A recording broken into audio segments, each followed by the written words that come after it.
If you want a high volume, full routine to follow along, I'm going to post my push-pull legs split. Here in the split, I have legs split into 2 days. One is quad focused and one is posterior chain focused. But these are high volume workouts, so you can easily follow these. Do small modifications if required as per your individual preferences. But as you can see, I start my push day with incline dumbbell press. Here I'm going to do 4 sets of these. My rep range is around 8 to 12 repetitions. Of course, before the 4 sets, I did a couple of warm-up sets, made sure my shoulder mobility is good and my joints are good to go for the heavy lifting. And when it comes to the weight, you can try to scale it up. In my personal preference, I try to take the most challenging weight where I fail around 10 to 12 repetitions and stick to that. So that in the last set, when I reach around 8 or 10th rep, I go for my drop set, wherein I quickly put the weight down, grab another pair of dumbbells, and keep doing repetitions as much as possible. So sometimes you might only achieve 2 or 3 repetitions, which is absolutely fine. The intention is to burn yourself out as much as possible. Since this is a high volume routine, remember, don't save yourself for the later workouts. Give your best every set, every rep. The break is going to be around 90 seconds to 2 minutes, 180 seconds, depending upon how quickly your heart rate can cool down and you're good to go again. Now, once done with the incline dumbbell press, we are going to move into a flat bench press. Now, for flat bench press, you can have a preference of doing it on a machine if you do have. I have the cable setup available to me, so I'm going to use that. Make sure your depth during all the chest press movements is as good as possible. Drop your elbows as low as possible and make sure you feel the stretch in your pec muscles. When you're punching up, yes, it's important to punch as high as possible to get a good contraction. But then the important part is the stretch. For the flat press, I did around again 4 sets. Now the rep range is around 10 to 15 repetitions. And as I come close to failure, as you can see, I go for my partial reps, or something you call as the myo reps. So make sure you get your 15 reps in, even if it means that you only get half the range of motion, which is basically in the stretched position, not on the top contracted position. So as you can see here, I'm trying to rep out the available energy with me. So once done with these, we are going to go for the weighted dips. Now for the weighted dips, again, it's going to be 3 sets, 8 to 12 repetition range. Choose a weight where you can safely fail. I mean, I would want you to come to close to failure, but since these are weighted dips and you need to be in a good position to not hurt yourself, make sure you choose a weight where you can safely fail for 3 sets. Give it all you got. Again, come close to that 12 rep range. If not possible and you're failing around 10 rep or the 8th rep, it's good, but make sure you give your best shot. Again, the break is going to be 90 seconds or 120 seconds, depending upon how quick is your recovery. Take enough time to make sure you squeeze out every bit of the exercise.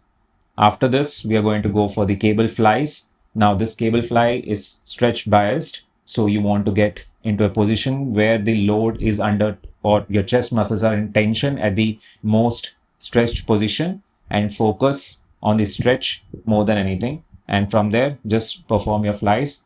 I try to, further modify this exercise by using cuffs. You need not do it. You can just use the regular handles. That's absolutely fine. This is just a experiment for me to see if I am able to negotiate with the grip and get further stretch into my chest muscles. So that modification is absolutely as per your preference. You can also do this on a pec fly machine. You just have to emphasize on the stretch, as this is what our main focus is. By now, obviously, your chest would have a lot of fatigue going in. So we are still not going to back down. We're going to do 3 sets of these. We are going to stick to 15 to 20 rep range. And we are going to really pause at the stretched position to make sure we get as much what I call as a real warmth and blood rush going on in our pec muscles. Once done with this, we can move on to our shoulder exercises. Now, when switching to these exercises, you might take 2 to 3 minutes break just to cool down a little bit, get your heart rate back to normal. And then we can start with seated dumbbell shoulder press. Now you can do it supported, or if you don't want to or prefer doing supported, it's absolutely up to you. We're going to go for 3 sets of these, 8 to 12 reps again. If you are failing at around 6th or 5th rep, we're going to use rest pause technique, where we're going to rest for 5-10 seconds, catch our breath, and go to continue to achieve our remaining reps. So make sure your rep range sticks from 8 to 12, even if it means you have to rest in between. So that is the main focus here.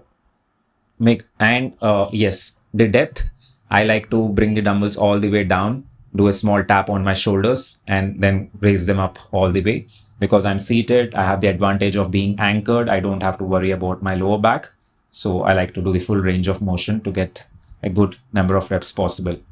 Sometimes I also throw in a little bit of burner for my own self. Like in the last set, when I failed, I just jumped onto a lighter weight and tried to get a few more reps. But that's absolutely your preference. You can do it, not do it. Remember, high volume. That's the reason I'm trying to push as much as possible.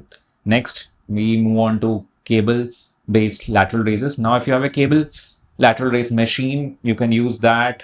If you don't have any of this equipment, you can do this with regular dumbbells. That's absolutely fine. I prefer it on a cable machine because I get that extra bit of stretch emphasis. Again, here I'm using cuffs to just negotiate with my grip strength. It's again preferential. If you're fine with it, you don't have to use cuffs.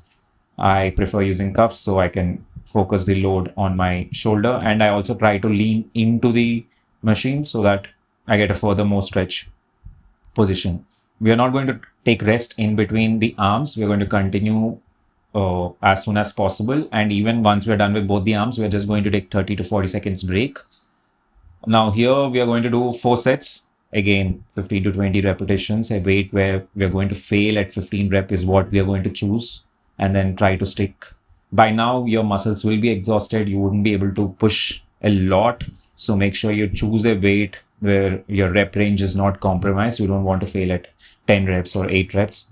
And because we want that small amount of burn sensation going on. Once, as I mentioned again, if at any point of time you feel absolutely exhausted, you can take a 3-minute break or a 4-minute break to catch your breath, relax your muscles. This is the high volume workout. So it may happen that you might need a longer duration of rest in between the workouts, and that's absolutely fine. While recording the video and also completing all the exercises, it took me about 80 to 90 minutes. So since I was recording and putting the camera and the setup, I would add extra 20-30 minutes for that. So otherwise, this workout is about 60 to 70-minute workout if done at a right pace. We're going to finish off with a tricep buster. Here I'm kneeling down because if I'm standing, I have to lean forward. There's a lot of things. I like to keep the ropes as straight as possible with the elbows beside my body. So kneeling down gives me that good range of motion without leaning forward or shifting the weight onto my shoulders. We are going to do 4 sets, 10 to 15 repetitions with 3 drops every set. As I mentioned, we are going to burn our triceps out. They're already completely exhausted with the weight. We're just going to push them to absolute failure every set and get as many repetitions as possible. The weight can be same, or you can scale it up as you wish. And that's it. We're done with a high volume push workout. This should leave you absolutely gassed out by end of it. Make sure you try it out once. And if you do like the workout, drop a like. And I'm going to post more videos. So do subscribe if this video shows up on your feed. And if you have any feedback, please don't hesitate to leave a comment. I will try to emphasize on the exercise a little more in my next videos for sure. Thank you.